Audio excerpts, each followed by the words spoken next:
எதுக்கு நீங்க எங்க அம்மாவுக்கு அடிபட்டுச்சுன்னு போய் சொல்லி வர சொன்னீங்க? இவங்க உங்க அம்மாவா? என்னங்க கேள்வி இது? ஏன் அம்மா தாங்க? போன்ல நான் உங்கள்கிட்ட தான் பேசினேனா?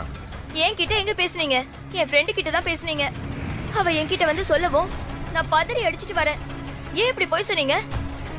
என் போன் எப்படி உங்க கைக்கு வந்துச்சு? முதல்ல அது உங்க போன் தானான்னு கன்ஃபார்ம் பண்ணுங்க. அது ஏன் நம்பர் தான் அது? நம்பர் சொல்லுங்க.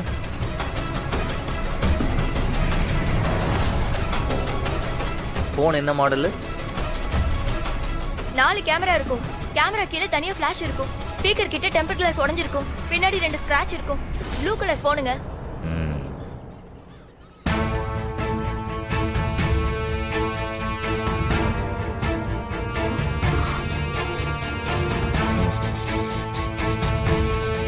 இந்த போன் எப்படிங்க உங்க கைக்கு வந்துச்சு? அதைத்தான் நானும் கேக்குறேன். இந்த போன் எப்படி என் கைக்கு வரும்? நாங்க இந்த போனை திருடல, அப்புறம் எப்படி என் கைக்கு வந்துச்சு? என் போன் தொலைஞ்சு 1 வாரம் ஆச்சு. நானும் எங்கெல்லாமோ தேடி பார்த்தேன், கிடைக்கவே இல்ல. போன் தொலைஞ்சு போச்சுன்னு கம்ப்ளைண்ட் கொடுத்தீங்களா? இந்த போன் செகண்ட் ஹேண்ட்ல வாங்குனது. விலை கம்மி தான். வாங்கி 4-5 வருஷம் ஆச்சு. போலீஸ் ஸ்டேஷன் போனா எங்க அப்பா திட்டுவாரு, அதனால போகல. அவரு சவுதியில இருக்காரு. அவர்தான் பழைய போன் தானே, போலீஸ் ஸ்டேஷனுக்குலாம் போவேனா, நான் புது போன் அனுப்புறேன்னு சொன்னாரு. அதனால நாங்க அதை பெருசா எடுத்துக்காம விட்டுட்டோம். போனை கொடுங்க முதல்ல. என்ன பேட்டர்ன்ல போட்டு வச்சிருக்கீங்க? ஏன் உங்களுக்கு ஓபன் பண்ண தெரியாதா? நான் போட்டு வச்சிருந்த பேட்டர்ன் வேற, இது புதுசா இருக்கே. ஆஹா.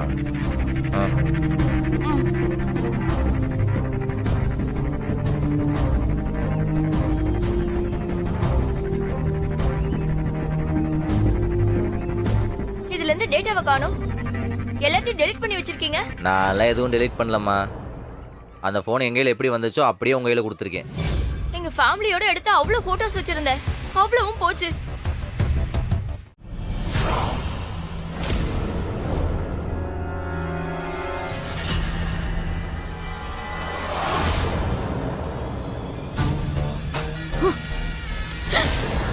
மா, ஏண்டி, ஒரு போனை யாருக்கு தெரியாம வச்சுக்க துப்பு இல்ல?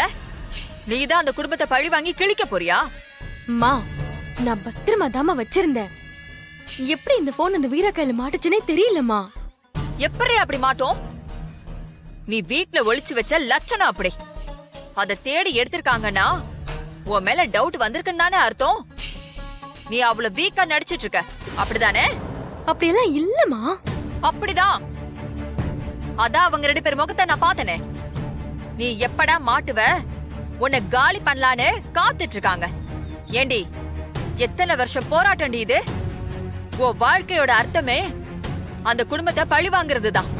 ஆனா நீ அவங்களுக்கு பயந்து நடுங்க ஆரம்பிச்சிட்டல்ல. இப்ப யார் அவங்களுக்கு பயந்தா? ஆமா, இப்ப பயந்து தானே ஒளிஞ்சிட்டு இருந்த. இங்க பாரு விஜி, பழி வாங்கணும்னு முடிவு பண்ண ஒருத்தி என்னைக்கு பயப்படுறாளோ அன்னைக்கு அவளோட லட்சியத்துல தோக்க போறான்னு அர்த்தம். நீ அந்த தோல்வியை நோக்கி போயிட்டு இருக்க. நிறுத்துமா. என்ன தெரியும் உனக்கு? என் அப்பந்தான் என் உலகம்னு இருந்தவன் நான். அவர் சாவனா கண்ணால பார்த்தவன். நீ சொல்லி ஒன்னும் நான் அந்த குடும்பத்தை பழிவாங்க முடிவு பண்ணலமா. என் அப்பா சாவுக்கு யாரு காரணமா இருந்தாங்களோ அந்த குடும்பத்தை அழிக்கணும்னு அந்த வயசுலயே முடிவு பண்ண. அதுக்காக தான் நான் இங்க வந்திருக்கேன். உனக்கு ராமச்சந்திர குடும்பத்தை பழி வாங்குறது மட்டும் போதும். உன் லட்சியம் முடிஞ்சதும் நீ சந்தோஷமா மேல போய் சேர்ந்துருவ. எனக்கு அப்படி இல்ல. நான் அந்த குடும்பத்தை பழி வாங்கணும். அதே நேரம் அதுக்கும் எனக்கும் எந்த சம்பந்தமும் இல்லைன்னு எல்லாரையும் நம்ப வைக்கணும். இது எல்லாத்தையும் முடிச்சிட்டு வந்து நான் என் வாழ்க்கைய வாழணும். நீ சொல்ற மாதிரி எல்லாம் அவசரப்பட்டேன்னு வையி, நான் ஜெயில போய் உட்காந்து கம்பிதான் எண்ணிட்டு இருக்கணும். ஓ இஷ்டத்துக்கு எடுத்தோம் கவுத்தோம்லாம் எதையோ பண்ணிட்டு இருக்க முடியாதுமா. சரிடி, நீ என்னை விட பெரிய புத்திசாலி, நான் ஒத்துக்கிறேன். நீ என்ன தேடி வர அளவுக்கு அந்த மாறன் வந்துட்டானே, நீ என்ன பண்ண போற?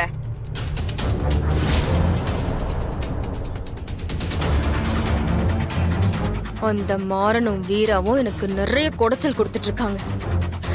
அவங்க இந்த வீட்டுல இருந்ததானே பிரச்சனை. சீக்கிரமாவே அவங்கள இந்த வீட்டை விட்டு துரத்தி காமிக்கிறேன். விஜய், அவங்கள வீட்டை விட்டு துரத்துனா மட்டும் பத்தாது. முதல்ல அந்த கார்த்தியை உன் பக்கம் கொண்டு வா. எப்படியாச்சும் அவன் மனசை கலைக்க பாரு.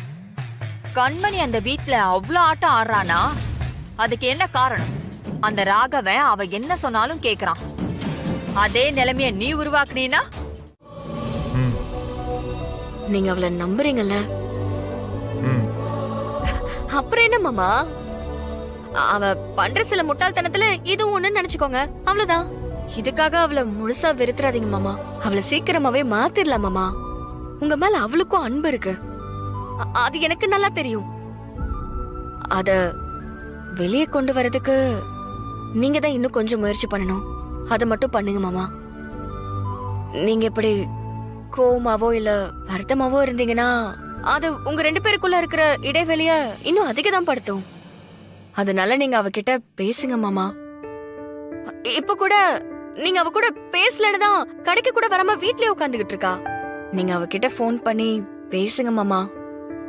நான் இது எனக்காக கேக்கல, உங்க 2 பேரோட நல்லதுக்காகவும் என் அக்காவோட வாழ்க்கைக்காகவும் தான் கேக்குறேன். சரி வீரா, நான் பேசுறேன். அவகிட்ட பேசுறீங்க மாமா. இனி உங்க தலையில இருக்கிற கவலை எல்லாம் தூக்கி வச்சுட்டு எல்லாத்தையும் கொஞ்சம் மறந்துட்டு ஃபோக்கஸ்டா வேலையை பாருங்க. இவ்வளவு பிரச்சனை இருக்கு,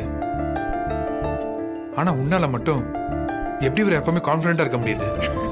மாமா, பிரச்சனைன்னு ஒண்ணு வந்துட்டா அதை தீர்க்கக்கூடிய சொல்யூஷனை தான் நாம தேடணும். நாம கவலைப்படுறதாலயோ இல்ல கண்ணீர் விடுறதாலயோ பிரச்சனை சரியாயிடாதுல்ல. நீங்க வேலையை பாருங்க மாமா. சரி வீரா.